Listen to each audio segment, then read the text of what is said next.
A lot of my audience, we live in these like New York, LA, and it's such a hustle culture. And it's like, I have to make money. I have to do all these different gigs and jobs.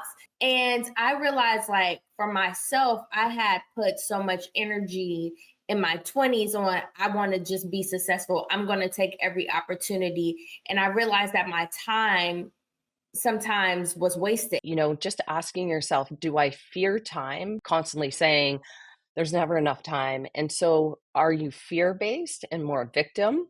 But when you can put it down on paper, then it makes a big difference. What's up, you guys? It's your girl, Bianca Bee, and welcome to the Bianca Bee Show, where we talk about business, finances, and friendships. I'm super excited about this topic because everybody is going into the new year, and how do we value our time?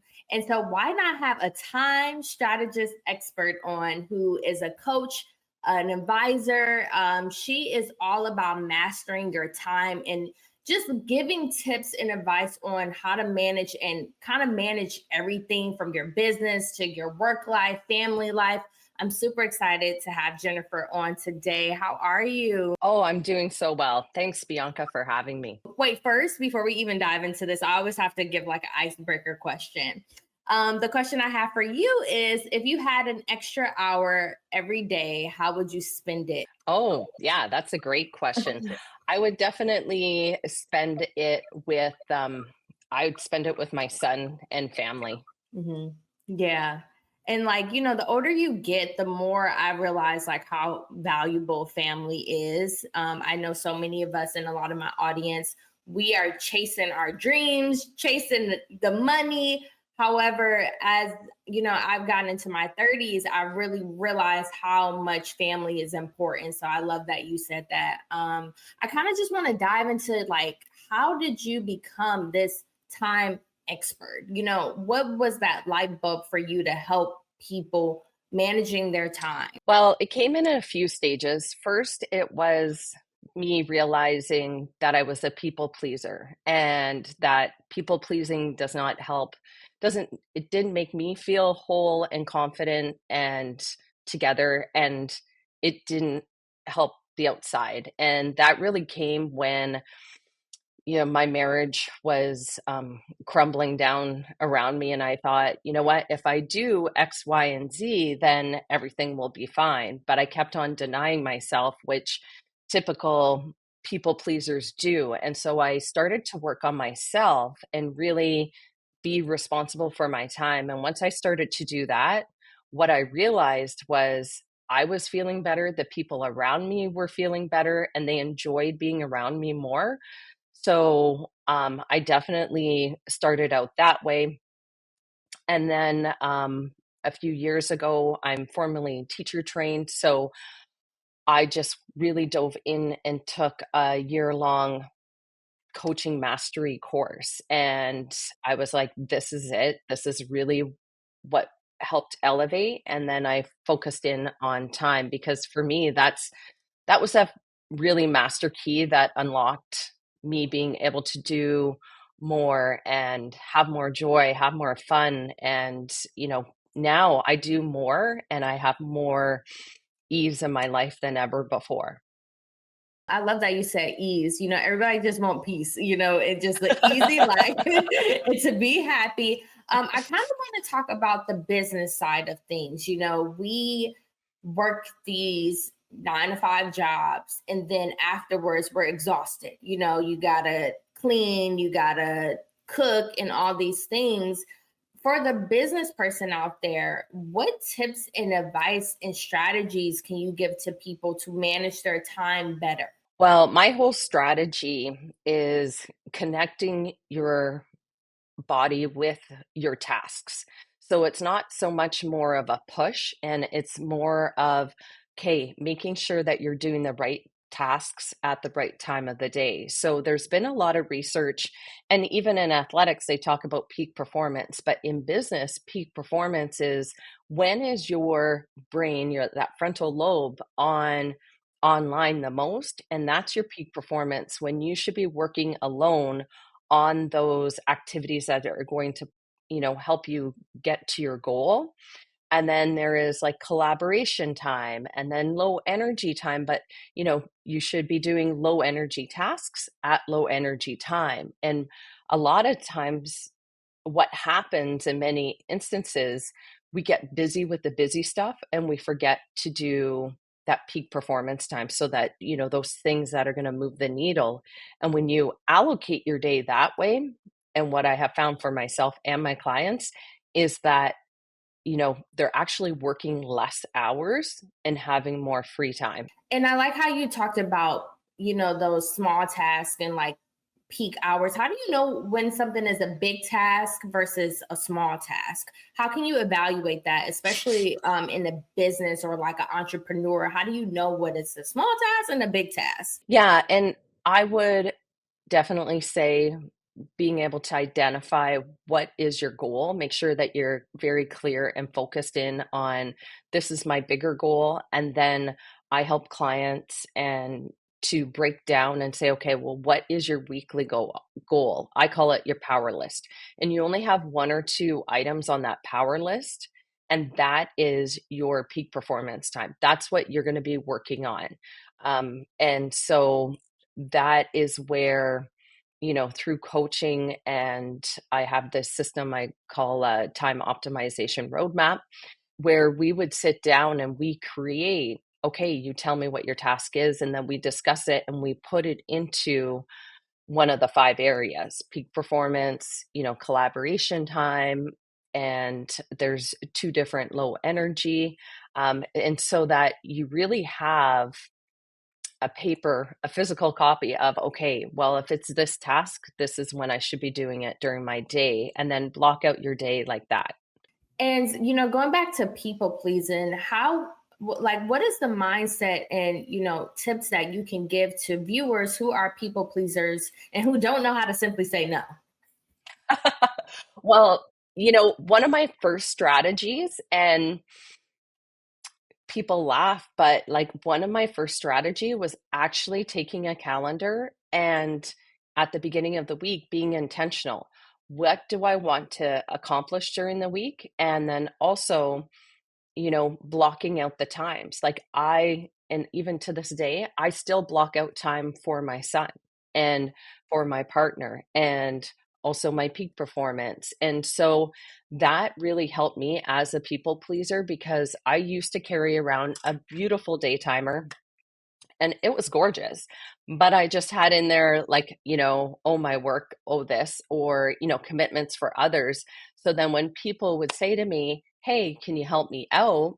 And I knew I really didn't want to because I had other things, but I didn't schedule it. It was like I'd open up my calendar and there'd be like really no excuse. Whereas now I show and I'm like, well, you know what? I do, or if I don't really want to help them, I role play with people so that I get used to that. But if it is something that I want to do, I open up my calendar and they can see, they're like, "Oh, looks like you're really busy." I said, "I am, but you know what? I can help you in a couple days. I can't help you right now." And so that really helps. So being intentional with your calendar took off the pressure off of me because I knew I had it in my head, but when you can put it down on paper, then it makes a big difference. And I mean, I use an online system and I print out my weekly calendar. So Do you start on Sunday? Do you start on Monday? What does your day-to-day scheduling look like? Does it start from Sunday and then you're just doing the week, or do you tend to do day by day? I I believe in week. Definitely. I typically on Sundays, I sit down. I already have a few things in the calendar, but I really like hone in on it.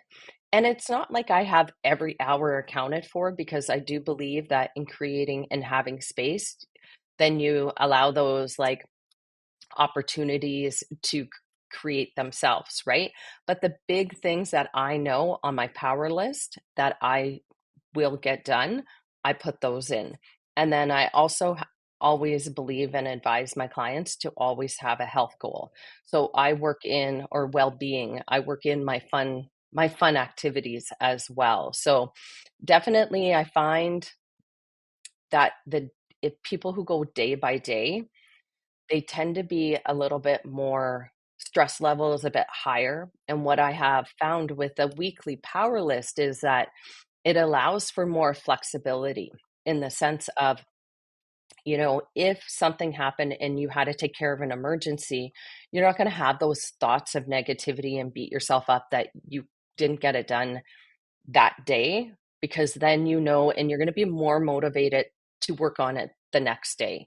And it just relieves that judgment. And how much does mindset play a role into your time? Like, how can people shift their mindset of chaos on a day to day?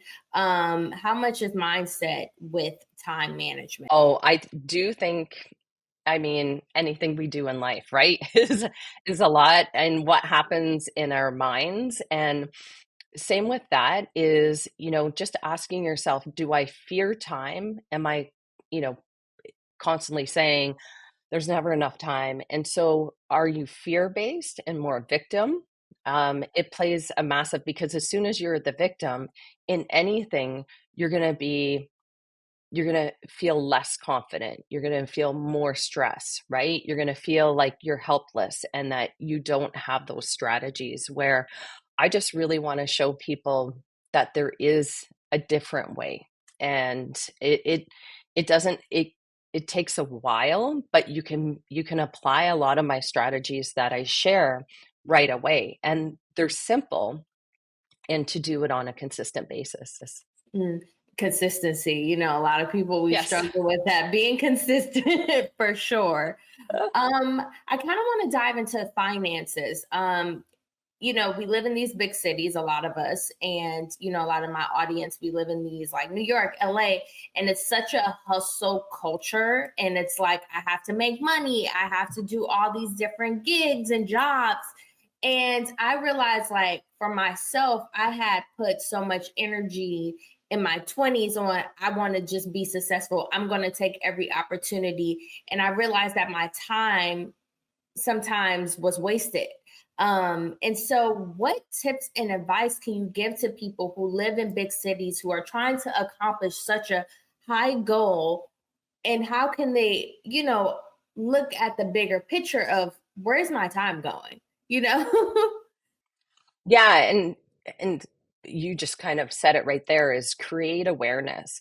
So one of my first steps that when I'm working with clients and developing that roadmap, I ask them, to keep track of their time and their energy. And I have a little check off list so that they can tell me, where do you find the most energy?